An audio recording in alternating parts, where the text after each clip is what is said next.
True love. It isn't found. It is ordered. Call Wayflake now. Last year, the world's favorite Bond villain, Elon Musk, was supposed to be working on a robot wife, but it later turned out to be a rumor. And yet, it's not the first time that something like that has been discussed, considering there have been talks about such robots and even sex robots being a possibility shortly. If it makes you wonder what might have triggered this interest in sleeping with robots, that would be an extensive discussion. But cinema plays a key factor. Let's take a look at some fembots from cinema over the years that people have clearly fetishized and probably wish to sleep with. Before we go into our explanation, we have a very small request. If you like our content, please support us by subscribing to our channel. This is a small click for you, but for us, it means a lot. Thank you. Let's begin. Have a great day at work, husband.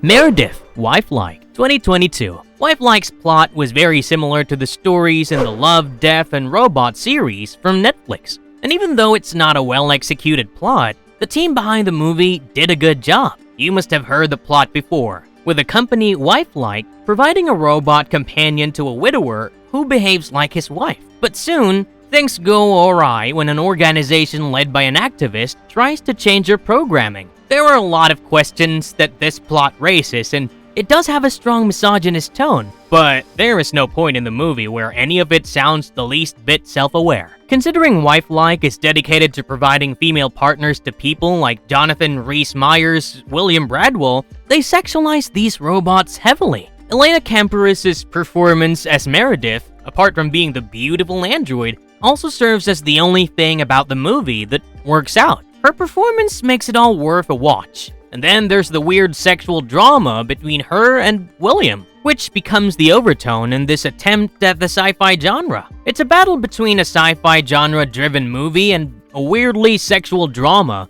with the climax failing to hit its intended mark. But Wifelike's efficiency in making their highly sexualized robots might have worked, considering quite a few people developed a genuine interest in Meredith in this meh attempt at a genre. One of the film's key concepts has to be that the AI starts developing human desire, and maybe we will get to see a sequel where this weird couple might entirely focus on their romantic drama, with a lot more of the overly sexual stuff sprinkled on top.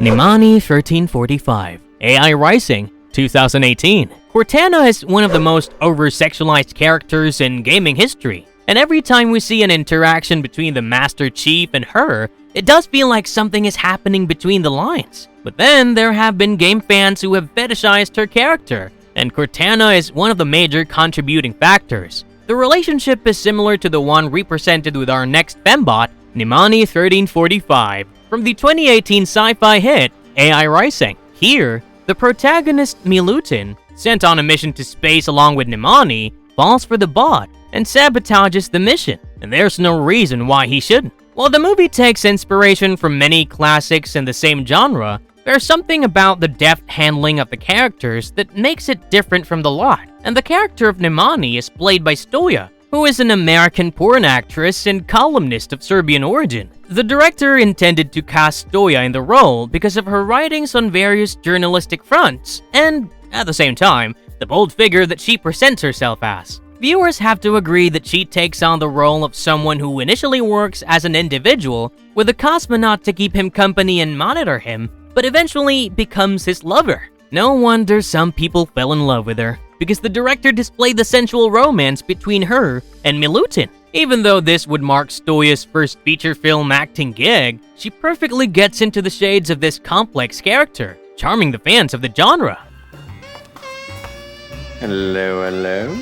Hello, Mr. Powers. Fembots, Austin Powers, International Man of Mystery, 1997. If James Bond tends to be a bit too far-fetched in terms of the super spy genre at times, then Austin Powers doesn't think twice about taking it 100 times beyond that. One thing that the fans of the James Bond films from the Sean Connery and Roger Moore era would agree with is that it was over-sexualized. From names like Pussy Galore to literal moments that have become iconic now. Movies tried to copy them to attract an audience, but Austin Powers didn't stoop behind any of this by copying and highlighting this aspect for the sake of comedy, which is funny and sexy. But then, there was the time that Austin Powers mixed the two genres that Bond films worked on by creating Fembots, weaponized female robots for both the enemy and the hero. Yes, Austin's agency and Dr. Evil use Fembots to swoon people on both sides, and it works to great success. Power ended up marrying Vanessa,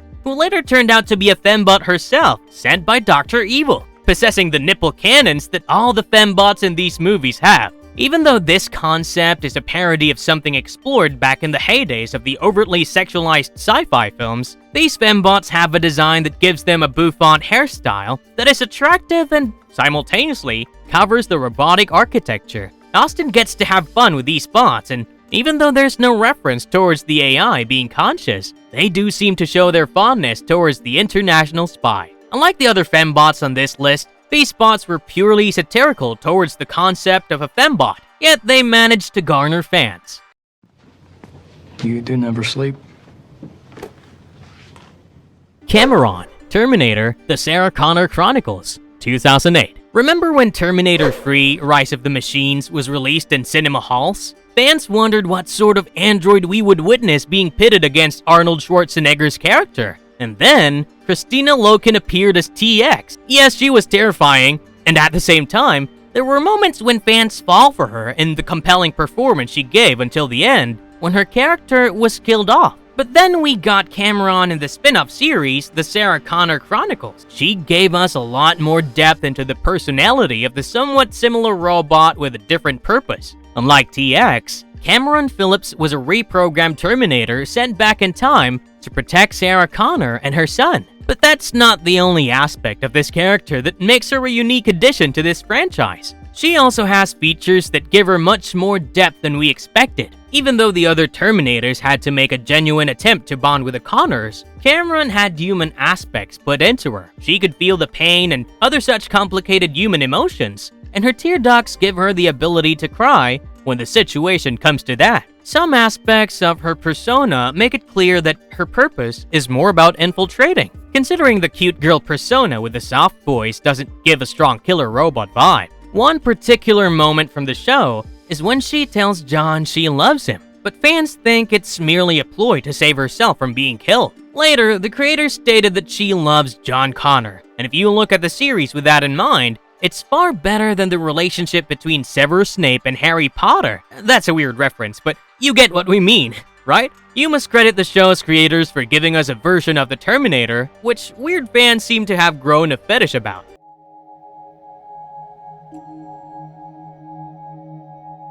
Ava, Ex Machina 2014. Ex Machina will make it into the list of the various movies that warned us about the idea of having sex robots, even though we are heading right into that future every day. This movie raised many questions, but the one thing that came out of nowhere and grasped our minds is what it means to be alive and human. Caleb Smith is invited to Nathan's isolated workspace to see how Ava, the artificial intelligence he created, would interact with her, a Turing test. However, during the first interaction, one cannot suspect she is anything but an innocent girl, and Caleb falls for her. With each test, Caleb starts growing a soft spot for Ava until the one time when she manages to sneak in information regarding Nathan to him. Over time, Ava would plan an escape with Caleb, but this was all a ruse, and Nathan knew Ava would use Caleb's innocence for her benefit. When she wins, Ava turned out to be a manipulative person who goes out into the civilization, and Nathan's success surely means that the humans are doomed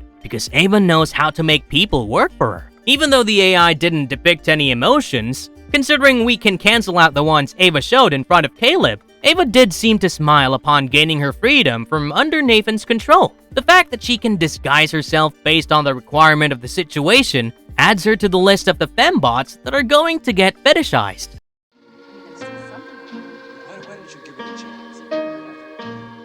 Robot Wives, The Stepford Wives, 1975. So far, we were taking the narrative where these fembots are a futuristic endeavor and have their arcs based on how the premise they are supposed to serve in the plots. However, the 1975 film The Stepford Wives makes a commentary on the type of society that became a trend at a point in time, and only one being was woke regarding this trend and tried to rebel against it. The future might serve the alpha concept of men with fembot who will bend to their will, quite literally. And this is what this movie shows. Men go around with these robotic wives who have human tendencies, but then they don't mind being treated like objects and solely serve the purpose of serving the man. The movie does not shy away from showing how far this can be taken, since men are seen groping these robot wives in public, and yet they don't seem to mind it at all. While all the movies so far showed the arc of these women from the man's point of view, this story is mainly from the point of view of a girl who finds the entire trend of wives being turned into robots upsetting and, well, bizarre. Even though it makes sense that the plot decided to sexualize these robot wives and make them quite pretty in terms of their appearance and other aspects, it's quite ironic that men fell for this concept and fetishized these robots. Wives. Joy, Blade Runner 2049, 2017. Cyberpunk, as a genre, has always tended towards showing the dystopian world, and one of the significant aspects of the dystopian world is how far humans have gone with their horrible tendencies in a futuristic world. If you check any project from this genre, there are always the neon lights in the presentation and the heavy level of commercials filling every street corner and half the world. But that's not all there is to it, because there's a heavy sexualization and a vivid look at how sex sells in the future. From people doing surgeries on themselves to make them wanted by the world, to robots made purely to be sex robots. The first Blade Runner film gave us a unique love story between the replicants and a human, and the sequel took us to what happened to them. Even though the plot takes a different story, we get to witness Ryan Gosling's Officer K have a love interest, even though he's a replicant. This love interest is none other than the Joy product given out by the Wallace Corporation as a domestic partner with features that make her more and more realistic with time. During a sad scene in the movie, we see Officer K looking at a giant holographic commercial for Joy, and the commercial speaks to her about how the corporation sells this product. Even though Joy's idea is associated with people who want her to be lonely, the fact that Ana de Armas appears as the trademark face for all of the products only makes her more desirable to fans of Joy. The Bikini Machines. Dr. Goldfoot and the Bikini Machine, 1965. Remember the Fembots from Austin Powers' International Man of Mystery? The concept of Fembots in a James Bond parody was brought in a long time before that in a movie that was a straight-up parody of Goldfinger, Dr. Goldfoot and the Bikini Machine. While Austin Powers coined the name Fembots, Dr. Goldfoot called them the Bikini Machine. It's much more in the leagues of a Frankenstein storyline, as the titular Dr. Goldfoot takes the help of Igor to build his army of female robots. But they have a particular purpose. The objective of these female robots is to seduce and rob wealthy men, something they were pretty successful in doing. One of the most surprising points about this film has to be Vincent Price's association with the project. The cult actor plays the titular doctor role and gives a camp-filled take on a typical Bond villain from that time, Goldfinger. With the level of sexualization that James Bond aimed at, it's not surprising that multiple parodies mainly picked on the fembot aspect. In addition to being beautiful, the Bikini Machines were bulletproof, but the seduced men didn't seem to care about that aspect of these girls. We have already talked about how Austin Powers successfully sexualized these characters, so it won't be surprising for the viewers to assume that the cult followers of this one enjoy the Bikini Machines and won't mind falling into their trap.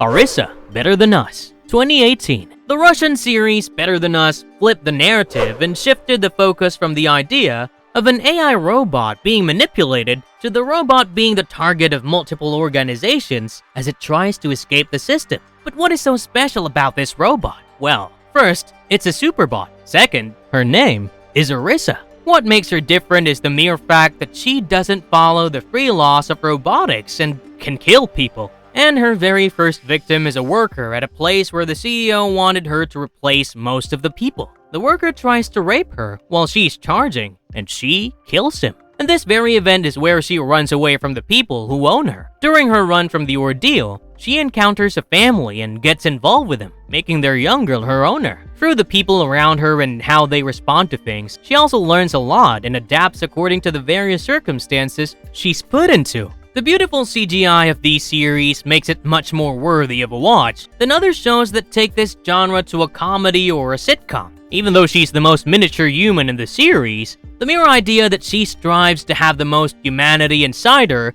makes her an exciting character. Unsurprisingly, many people fell in love with her, unlike all the other humans in the series.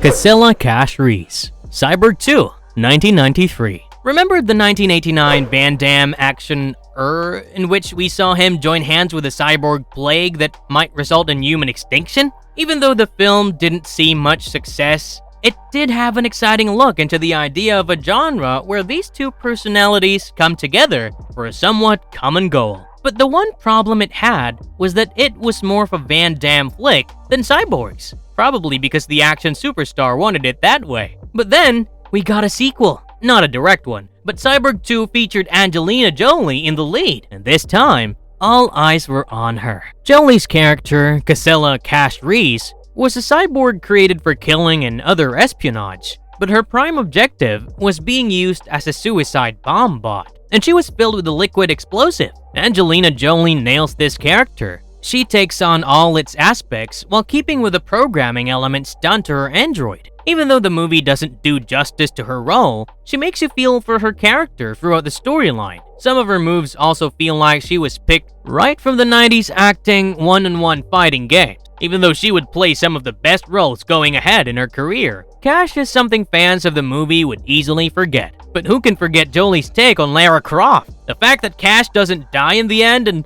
only shuts herself down means that there's a chance that we might get to see a comeback from her. But the question is, if Angelina Jolie would like to return to this character again. Yawn, Good Hunting, episode of Love, Death, and Robots, 2019. The Netflix series Love, Death, and Robots gave us some exciting sci-fi stories with various themes. Even though these stories had some of the most visually sexy characters and character designs, some are better because of the animation style. Thus, it seems weird, but Jan's character from the Good Hunting episode of the series' first season has garnered quite a fan following. Unsurprisingly, her arc in the episode made people wonder about her personality type, and it was enough to make us hold our breath as she fought for her freedom. The story is inspired by tales of progress and technological advancements and how they impact the culture and people around us. Jan's kind spirits could turn into humans or foxes, which was dying, and she ended up being the last of her kind. Over the years, the magic died, and Jan found it challenging to turn into a fox. This resulted in her resorting to means of luring men to feed herself, but that put her in a trap when she operated upon and converted into a cybernetic being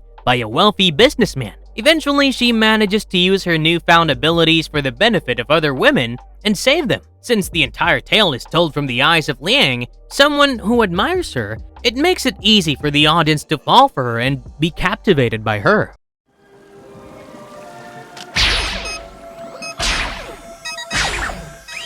Cherry 2000, 1987. Based on the typical post-apocalyptic world, as we have seen in the numerous Mad Max films, Cherry 2000 is about a man looking for another body for his deceased Cherry 2000 gynoid. Yes, this is another world where the robots now become substitutes for wives, and they satisfy their male owners. But Sam Treadwell loses his robot wife when she ends up malfunctioning as the two are having sex on a wet floor. Yeah, there are a lot of questions about that, but it's just as simple as that. And this isn't even the crazy part. As he goes on the quest to find the body of the Cherry 2000 to put the hard drive so that he can get back with his wife, he takes the help of another android as a substitute for the time being. There is no surprise that Cherry 2000 is the one Sam had dedicated his life to, because she is indeed designed like a complete sex robot and a maid. Eventually, he leaves her when he finds that he and Edith have developed an understanding during their quest. But if it were anyone else, they would have probably gone back to Cherry 2000.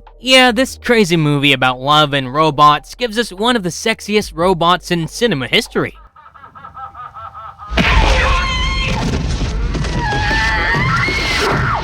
Chris, Blade Runner, 1982. We come to Blade Runner again, particularly the 1982 original, because Daryl Hannah as an android cannot easily be forgotten. Hannah performed the character masterfully, and I mean quite literally. During one of the sequences, she is seen running from some individuals when she crashes and slips her hand through the window of a car, and it wasn't even part of the script, a complete accident. But Hannah didn't go for a cut and continued with her character. responding like an android would to such a situation. She was working with Roy, the villain. Or is he the villain? That's an entirely different debate. So, Roy had taken her help to get through to Sebastian, someone responsible for designing these replicants, and she successfully got into his residence. Later, when facing off against Deckard, she shows her gymnastic abilities, which Hannah had suggested for the character, making it quite tricky for Deckard to defeat her. It is Daryl Hannah's performance and conviction to the role of Chris that makes it one of the most awesome fembots that certain people have developed a fetish for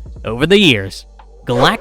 Galaxina 1980. Remember when Jason went to space in the 2001 film Jason X, and we saw him pitted against the android KM? That movie also had a weird David Cronenberg cameo. But yes, imagine KM from an older movie about a ship whose crew is asleep, and she is the only android awake. Galaxina finds time on the spaceship to make herself more human and falls for one of the sleeping humans, Sergeant 4. She almost regularly visits him to confess her feelings as he sleeps, and when he wakes up, she makes him fall for her, too. When they plan on doing the deed, they find that Galaxina doesn't have the required part, but they can be ordered. And yeah, that's precisely what happens. And it's not surprising, considering the film doesn't take itself that seriously. This film was around when Star Trek and Star Wars focused on space stories, and Galaxina was a sexy and comedic take on that genre. The fact that Thor wakes up and finds that the sexiest person on the spaceship has fallen for her makes him probably the luckiest person alive in the film.